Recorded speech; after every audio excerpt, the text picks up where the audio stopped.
there's just a lot going on here. So let's sort of hit the reset button and talk about, well, something you were involved in, contracts. Dustin Rhodes, the Goldust character, renews his contract here. And it's reported by Wade Keller that Mankind, his contract is expected to expire later in the summer.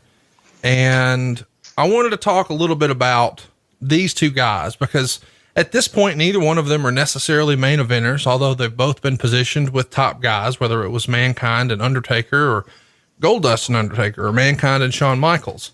How critical were they, and how nervous were you that maybe this Dustin or Mick Foley escape and go to the other side? Because we're in the middle of the Monday Night War. Guys are jumping back and forth. Was there ever a concern that either one of these two guys would leave? Or did you feel like, no, their feet are planted here. They've been down there. They've had enough.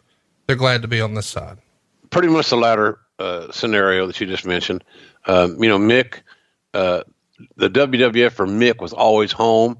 Him growing up in Long Island, the great stories of hitchhiking to the Garden to watch Jimmy Snuka come off the top of the cage on Don Morocco. We got footage of that's been played ad nauseum. But it's a cool story. It's a true story. So I didn't think Mick had any issues. The other thing, Wade Keller reported erroneously that Mick's contract was up in the summer. It was up 18 months later. So we had a year and a half on Mick. And normally I started talking to talents that we wanted to keep that were our priorities about a year in advance. So, but I never thought Mick was going to leave. He was, we were doing those, we did those vignettes with him, that sit down interview thing I did with him, and he loved that. And he's seeing a chance. He had a chance to work on top in the WWF, and that was a huge dream for him. As far as Goldust was concerned, you nailed it. He'd been down to WCW. He'd been there in a couple different incarnations. He worked for his dad, and Dusty was the booker. That was a tough drill for him, though, quite frankly, challenging. So I didn't think either of those two cats were going to leave us. But we still had to do our due diligence, communicate with them, make sure they were cool. And we did that. So, and luckily they both stuck around for many years after that. One of the things I've wanted to ask about was, Leif Cassidy, and we know him as Al Snow. And we should mention here that Al Snow just put a new book out, and I highly recommend it for everybody. It's on Amazon or anywhere else you enjoy books, but I read it last week. It's tremendous. I can't put it over enough, but in my research, I found that he gave notice to you guys in this era. But he was notified that, hey, you can't actually give notice. You can only do that at the end of your third year, and you're at the end of your second year. And you guys wanted him to stay, but he's trying to negotiate, I guess, maybe to get out of this deal or position himself differently. When did you realize that Al Snow was unhappy, and why were you guys determined to hang on to him? Well, Al was a great hand, and Al could make everybody he worked with better because he was that fundamentally sound, which is why now in OVW we see the success that they're beginning to garner there, they're earning there in Louisville under Al's watch. He's a great teacher. He has really good instincts, and we felt like we were getting ready to go through a transition period where we had to get younger. We had to change faces. We had to change our lineup. And guys like Al, who are veterans, who have proven themselves in smaller territories and the independent circuit, was a keeper.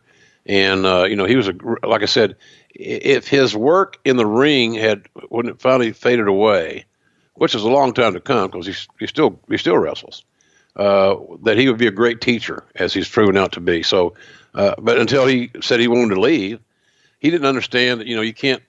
He had committed for 3 years, and we were paying him for 3 years, and so we didn't have any desire to break precedent and say, okay, we're going to turn the guy loose a year early just because he wants out, because that would open the door for everybody to want out. And then, of course, a lot of that times those issues, Conrad, are guys wanting to position themselves for a better money deal.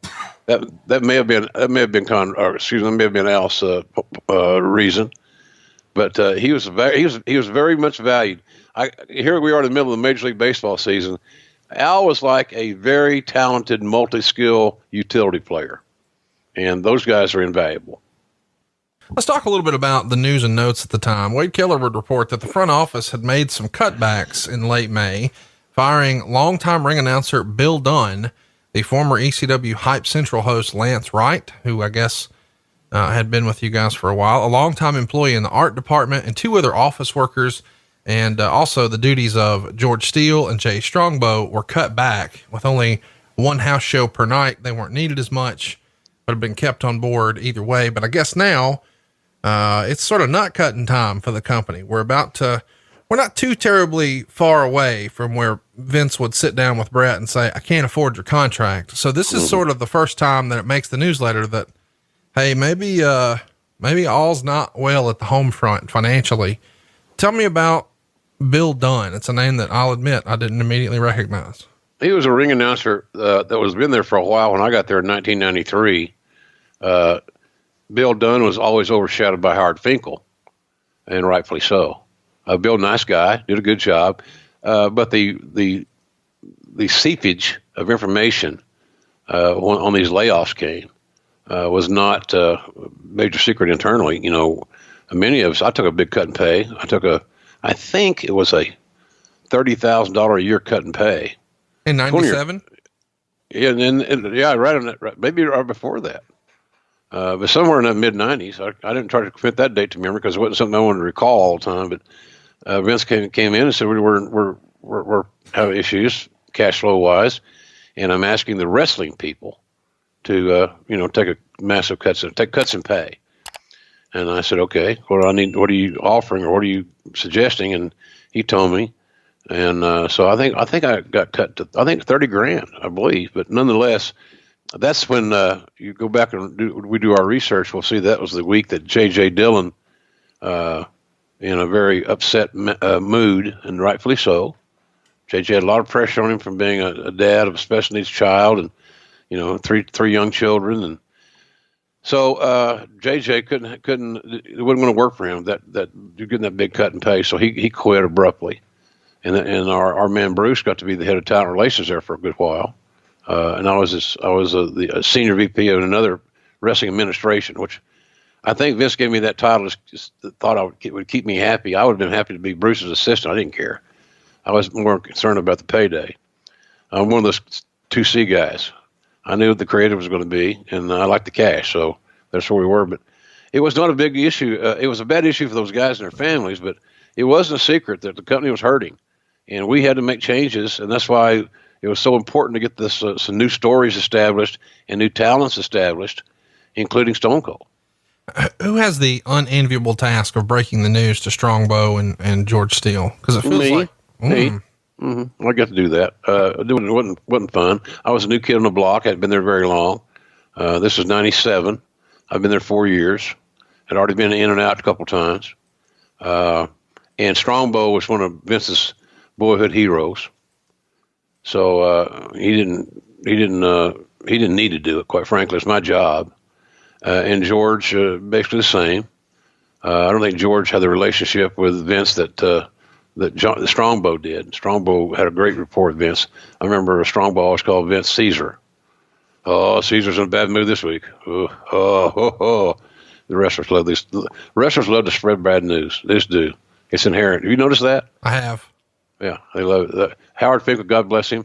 Howard's been on the weather. He's not feeling great, but he used to run them. Anytime there's a death in the wrestling business, it could be in Australia. It's an Australian underneath indie guy. Jim, I got some bad news for you. Howard. I said, of course you do, Howard. Who died this time? Well, have you ever heard of fill in the blank?